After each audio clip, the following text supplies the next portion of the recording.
Ben de 2-3 sefer gittim. Baya zor. Yani eskilerde atalarımız, dedelerimiz neler çekmiş.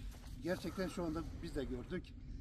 Evet, dayı da şunu diyor, yani mazotun yüksek fahiş fiyatına çıkması artık ilkel yöntemlerle eski atalarımızın çift sürmesi yapılmasına tekrar dönüş yapıyorlar. Ya da çok mazottan dolayı, masraf olduğundan dolayı yine atlarla bağ bahçelerini, tarla sürmesi, buğday sürmesi hali bambaşkadır. Tabii. Sürmesi hali bambaşkadır. Tabii ki bambaşkadır. Yani atla çift sürmek bambaşka bir hayat. Yani bir de insanı terletiyor, yoruyor, spor yaptırıyor. Muhteşem bir